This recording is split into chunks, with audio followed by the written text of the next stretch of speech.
สบายดีเนาะทุกท่านมาพบกับข้าพเจ้าแสนทวีเทพพัทธิดามื้อนี้ข้าพเจ้าจะมาโคเวอร์เพลงเบอร์เก่ายังเฝ้ารอของผู้ศรีวิไลเนาะขออนุญาตเจ้าของเพลงเป็นความสุขเล็กๆน้อยๆของข้าพเจ้าที่อยากจะมาแบ่งปันถ้าทุกท่านคิดว่ามันเป็นประโยชน์เนาะก็ให้เอานำไปนำใส่เพราะว่าความสุขในสิ่งเฮ็ดในสิ่งที่เฮามักเนาะถึงจะเป็นความสุขเล็กๆน้อยๆแต่ว่าก็มันมีความสุขเนาะทุกท่านให้เฮาลืมทุกข์ได้ชั่วครั้งชั่วคราวเนาะอันนี้ก็เพื่อบ่เป็นการเสียเวลา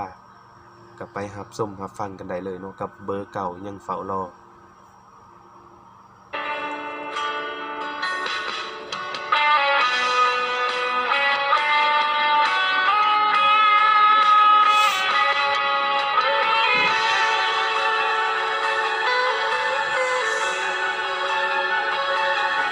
สู้เด้ออ้ายขอเป็นแรงใจให้ส่งความห่วงใยจากใจคนเคยร่วมหวังหัวน้องหักเขาสองเฮา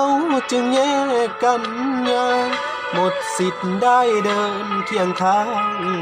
แต่ยังคิดฮอดบ่เศร้าเพื่อน้องบังเอิญประเสริญความมนมีความวุ่นวนกวนใจจนทำให้เหงาต่อสายมาเด้อบ่ต้องอายเว้ากับแฟนเก่ามือถือยังมีชื่อเจ้าแม่นเราเลิกกันนานปีหากเขาเป็นตาย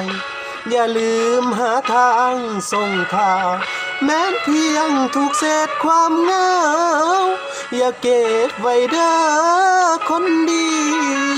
แม่นิลีอยู่บ่ข่าวมาว่าถูกแฟนย่ำยีเจ้าเสียน้ำตาหลายทีเมื่อเขาเริ่มบ่ซื่อต่อใจ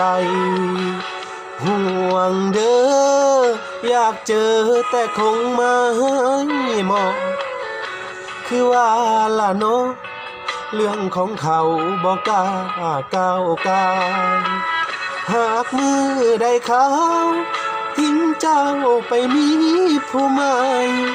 อยากให้รับรู้ว่าอายยังใส่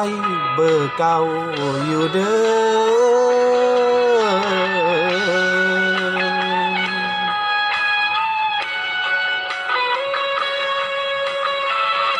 ผิดพลาดประการใดก็ขอโทษขออภัยในทุกการ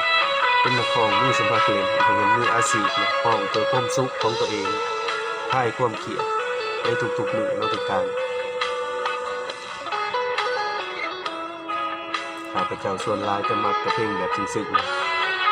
ๆหากเขาเป็นตายอย่าลืมหาทางส่งข่าวแม้นเพียงถูกเศษความเหงา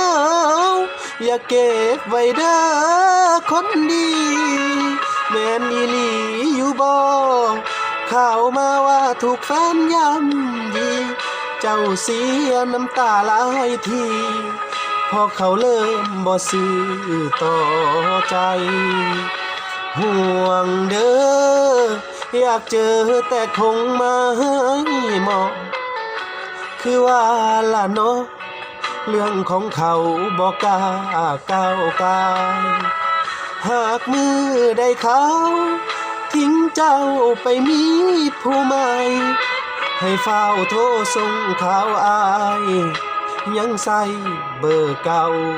อยู่เด้อ